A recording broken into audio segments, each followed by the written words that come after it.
Hello children, welcome to Sarita ma'am online class. प्यारे बच्चों, उम्मीद करती हूँ आप स्वस्थ होंगे, मस्त होंगे। तो आइए इसी उम्मीद के साथ आगे चलते हैं। कक्षा 5 की टेक्स्ट बुक की लेसन नंबर 3 फ्लाइंग टुगेदर की स्टोरी को हमने लास्ट वीडियो में रीड किया था और आज इस वीडियो में हम इसकी बैक एक्सरसाइज कर लेते हैं। पहले वर्ड मीनिंग कर लेते हैं। गीज प्लूरल फॉर गूज, जैसे फुट फिट होता है ना, ये गूज गीज। या फिर लार्ज वेब फुटेड बर्ड्स मतलब जंगली बत्तख। Creeper plant that needs spot to grow,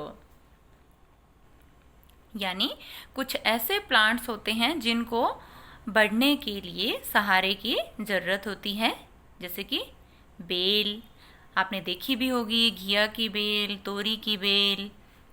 next winding, curving मतलब घुमावदार। डेस्ट्रॉय किल मतलब नष्ट करना। एडवाइस सजेशन या फिर सलाह। FUSS फस अननेसेसरी एक्टिविटी और टॉक यानी उपद्रव। Pretend give a false appearance ढोंग करना या फिर नाटक करना, किसी चीज़ का दिखावा करना। मटर्ड मतलब स्पॉक इन ए लो टोन या फिर बड़बड़ाया, यानी लो टोन क्या है, धीमी आवाज़ में बड़बड़ाना, खुद के साथ कुछ बातें करना। Flapped moved wings up and down मतलब फड़फड़ाया। टेंडर सॉफ्ट नाजुक। अब आगे कर लेते हैं comprehension. First state whether the following statements are true और फॉल्स। ट्रू सही, फॉल्स गलत। राइट टी फॉर ट्रू, यानी जो सही है उसके सामने हमें टी लिखना है। एंड एफ फॉर फॉल्स, गलत के सामने एफ लिखना है। स्टेटमेंट इन द बॉक्स, और बॉक्स में ऐसा हमें लिखना है। First there was no voice bird in the forest.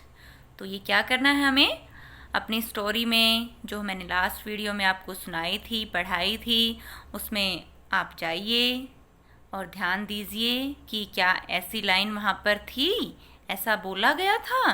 There was no voice bird, नहीं, वहाँ पर ऐसा नहीं था। हमारी स्टोरी में तो वॉइस बर्ड था और इन्होंने बोला है नो वॉइस बर्ड, तो ये फॉल्स है, इसलिए यहाँ पर एफ लिख दिया है। Second, a flock of parrot lived in the tree. Flock of geese, और इसने क्या बोला है, पैरट्स, तो ऐसा नहीं था, ये भी गलत है, यहाँ हमने एफ लिख दिया है। Third, the Hunter climbed up the tree with the help of A ladder. शिकारी सीढ़ी की सहायता से पेड़ पर चढ़ा था, नहीं, ऐसा नहीं था। शिकारी तो क्रीपर की सहायता से पेड़ पर चढ़ा था, ये भी गलत है, यहाँ हमने एफ लिख दिया है।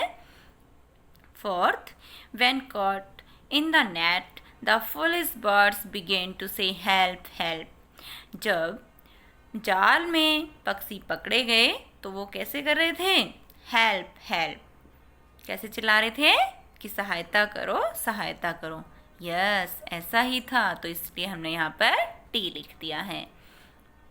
Fifth, the hunter did not throw the geese one by one on ground. क्या कह रहे हैं, डिड नॉट थ्रो, उसने, शिकारी ने गीज को वन बाय वन करके ग्राउंड पर नहीं फेंका था, लेकिन उसने तो फेंका था, इसलिए ये गलत है और हमने यहाँ पर एफ लिख दिया है।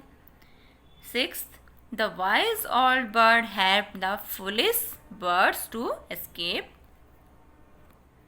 बुद्धिमान बूढ़े पक्षी ने पक्षियों की जाल से निकलने में मदद की थी।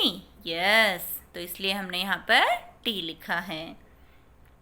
आगे second, answer the following questions. First question है, वेयर डिड द गीज लिव, यानी हंस कहाँ रहते थे। हंस जंगल में बहुत अंदर कहाँ रहते थे? एक घने पत्तों वाले लंबे वृक्ष पर रहते थे। तो आइए इसको इंग्लिश में लिखते हैं। The geese lived in a tall leafy tree deep in a forest. Second question है, what advice did the old bird give to the other birds? बूढ़े पक्षी ने अन्य पक्षियों को क्या सलाह दी थी? क्या सलाह दी थी? सोचिए। बूढ़े पक्षी ने अन्य पक्षियों को कहा था कि वे उस छोटी बेल को नष्ट कर दें। अब इसे इंग्लिश में लिखते हैं। बूढ़े को हम क्या कहेंगे? ओल्ड बर्ड को यहाँ कहेंगे he advised the other birds to destroy the young creeper.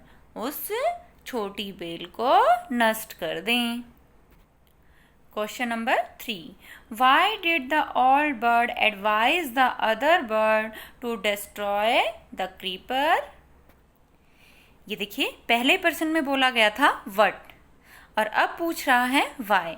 पिछले में बोला गया था कि उसने क्या एडवाइस दी थी, लेकिन अब पूछा जा रहा है कि बूढ़े पक्षी ने अन्य पक्षियों को बेल को नष्ट करने की सलाह क्यों दी थी। तो आइए जानते हैं क्यों दी थी। बूढ़े पक्षी ने अन्य पक्षियों को सलाह दी थी कि वे उस बेल को नष्ट कर दें, क्योंकि जब वे मोटी और मजबूत हो जाएगी तो इस बेल की मदद से कोई भी व्यक्ति या शिकारी उस पेड़ पर चढ़ सकता था। तो आइए इसे इंग्लिश में लिखते हैं। द ओल्ड बर्ड, यहीं से देखिए, the old bird advised the other birds to destroy the creeper because the creeper would become thick and the strong, anyone could climb up the tree with its help. उसकी सहायता से कोई भी पेड़ पर चढ़ सकता था। Next question, what did the hunter do to trap the geese? शिकारी ने हंसों को जाल में फंसाने के लिए, ट्रैप जाल में फंसाना, क्या किया था? वह पेड़ की चोटी पर चढ़ गया था और वहां उसने अपना जाल बिछा दिया था। अब लिखते हैं इसे इंग्लिश में। The Hunter got to the top of the tree and spread his net there. Next question, 5th. Why did the geese cry help help? हंस बचाओ बचाओ कहकर क्यों चिल्लाए? क्योंकि वे जाल में फंस चुके थे। लिखते हैं इसे।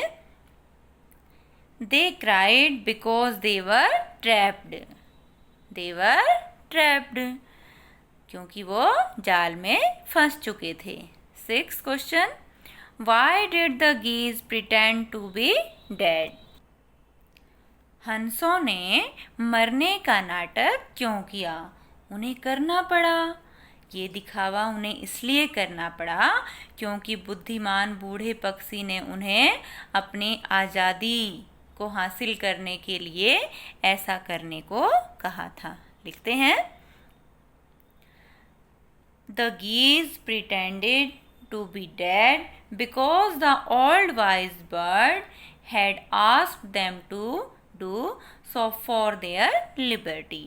यानी उन्हें अपनी आज़ादी के लिए ऐसा करना जरूरी था, नहीं तो फिर उन्हें हंटर मार के खा जाता। आगे करते हैं हम अपना vocabulary portion. First, read the following. This tree was the home of a flock of wild geese. वह पेड़ हंसों के समूह का, जंगली हंसों के समूह का घर था। In this sentence, a flock of wild geese is a collective noun. Collection हम किसी चीज़ को जमा करने को कहते हैं, और ये जो कलेक्टिव नाउन है ये कलेक्शन से ही बना है। Fill in the blanks with appropriate collective nouns from the box. ये देखिए, हमें इन ब्लैंक्स को फिल करना है सही कलेक्टिव नाउन के साथ। फर्स्ट है the dash of players is trying hard to win the game. Players खिलाड़ी, और खिलाड़ियों को, बहुत सारे खिलाड़ियों को हम क्या कहते हैं? टीम। तो यहाँ क्या आ जाएगा? फर्स्ट पे team, TEAM, the team of players is trying hard to win the game. Second, a dash of children went for a picnic last Sunday. Children, ये तो आप जानते ही हैं, बच्चों का जब क्लास में भी हम 3-4 बच्चों को इकट्ठा करते हैं तो उसे क्या कहते हैं? ग्रुप। तो क्या आएगा? सेकंड में ये ग्रुप आ जाएगा। तो यहाँ क्या लिखेंगे हम? एक group of children went for a picnic last Sunday. Third, a dash of flowers looks very beautiful. Flowers, फूल, बहुत सारे फ्लावर्स को हम बंच बोलते हैं। तो ये बंच यहाँ पर लिख देंगे हम BUNCH। A bunch of flowers looks very beautiful. Fourth, A dash of people followed the hero. People, बहुत सारे लोगों को के समूह को हम क्या कहेंगे? क्राउड। क्या बोलेंगे? क्राउड। एक crowd of people followed the hero, यानी भीड़ को हम, लोगों की भीड़ को हम यहाँ पर क्राउड बोलेंगे, crowd of people. Fifth, an dash of soldiers marched on the Rajpath on the Republic Day. ये तो आपको पता ही है, सोल्जर्स कहाँ होते हैं? आर्मी में। तो क्या बोलेंगे इनको? An army of soldiers. Sixth, a dash of buffaloes was seen in the pond. Buffaloes, buffalo means भैंस, यानी buffaloes के समूह को हम क्या कहते हैं? HERD, herd. A herd of buffaloes was seen in the pond. Seventh, a dash of bees has made a hive in the tree. बीज, मधुमक्खी, और इनके झुंड को हम क्या कहेंगे? Swarm, SWARM। ये देखिए यहाँ हमें दिया है, यहाँ पर भी 7 नंबर हम डाल देंगे।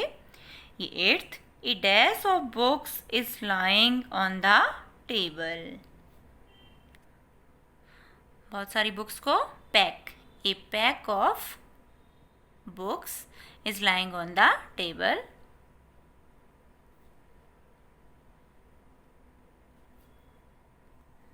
क्या था? A pack of books is lying on the table. 9th, the woodcutter asked his sons to bring a dash of sticks. Bundle of sticks. क्या? 10th, a dash of ants is the place where ants live. उन्हें क्या बोलते हैं हम? Colony. A colony of ants is the place where ants live. एक बार दोबारा इसको देख लेते हैं। प्लेयर्स के समूह को क्या कहेंगे? The team of players. बच्चों के समूह को ग्रुप ऑफ चिल्ड्रन। फूलों के bunch of flowers. Crowd of people, army of soldiers, herd of buffaloes, swarm of bees, pack of books, bundle of sticks and colony of ants. ये आपने ध्यान करना है, बहुत ही ज़रूरी है, ये आगे आके बहुत काम आएगा। चलते हैं अब पेज नंबर 23 पर। Second point, write new words from the following words by removing the first letter in the each case. क्या कहते हैं कि हमें ये जो वर्ड दिया गया है इसमें से एक वर्ड को रिमूव करके आगे एक नया वर्ड बनाना है, और फिर इस नए वर्ड में से एक वर्ड को, वर्ड को नहीं, लेटर को रिमूव करना है। एक लेटर को रिमूव करके इसमें से एक नया शब्द बनाना है। तो चलते हैं। 1 has been done for you, एक हमें करके दिखाया गया है। स्मॉल में से हमने एस, एक लेटर को रिमूव किया और ये क्या बन गया? मॉल। मॉल में से एम को रिमूव किया, क्या बन गया? ऑल। नेक्स्ट देखिए प्राइज। प्राइज में से हम क्या रिमूव करेंगे? पी, फर्स्ट लेटर, तो क्या बन गया? राइस। और राइस में से अब क्या रिमूव करेंगे? First letter R. R remove करने पर ये क्या बन गया? आइस। ये देखिए स्टेबल, क्या रिमूव करेंगे? एस, ये क्या बन गया? टेबल, TABLE, मेज। और इसमें से क्या रिमूव करेंगे? टी, ये क्या बन गया? ABLE, able. Next stone. Stone में से एस रिमूव किया, क्या रह गया? टर्न। और ये क्या? इसमें से अब हमने टी रिमूव किया, तो क्या बन गया? 1, ONE, 1। Next blink. ब्लिंक में से फर्स्ट लेटर बी को रिमूव कर देंगे, क्या बन गया? लिंक। और इसमें से फर्स्ट लेटर रिमूव करेंगे तो क्या बन गया? INK, ink. Next chair. Chair में से सी रिमूव किया, हेयर, HAIR। और हेयर में से हमने H रिमूव किया, क्या बन गया? AIR, air. Next strain. S remove करेंगे, क्या बन जाएगा? ट्रेन। और इसमें से T रिमूव करेंगे तो क्या बनेगा? Rain. Next cheat. C remove करेंगे, क्या बन गया? हीट। इसमें से H रिमूव करेंगे, क्या बन गया? ईट। इस तरह से आपने नए वर्ड्स बनाने हैं। Next point, pick out words from the lesson which are opposite in meaning to the following words and write them in the space provided। हमें ये जो नीचे दिए गए वर्ड्स हैं इनके अपोजिट वर्ड्स लेसन में से छांटने हैं। देखिए डोमेस्टिक, पालतू, और इसका अपोजिट क्या होगा? जंगली, वाइल्ड। Domestic, wild. अलाइव, जीवित, तो इसका उल्टा डेड, मरा हुआ। स्ट्रॉन्ग, शक्तिशाली, और वीक, कमजोर। नेक्स्ट रिमेंबर, याद रखना। फॉरगेट, भूल जाना। सेव, बचाना। डेस्ट्रॉय, नष्ट करना। ठीक है, ये देखिए बॉटम, नीचे का, टॉप, ऊपर। अर्लियर, जल्दी में, और लेटर, लेट, पता ही है आपको। फ्रंट, सामने। बैक, पीछे। थिक, मोटा, थीन, पतला। Slowly, swiftly. तो ये थे हमारे अपोजिट वर्ड। इन्हें हमें लर्न करना है और राइट डाउन करना है अपनी कॉपी में। तो बच्चों आज के लिए इतना ही। नेक्स्ट वीडियो में हम करेंगे ग्रामर पोर्शन। उसके लिए आप तैयार रहें। तब तक के लिए बाय बाय।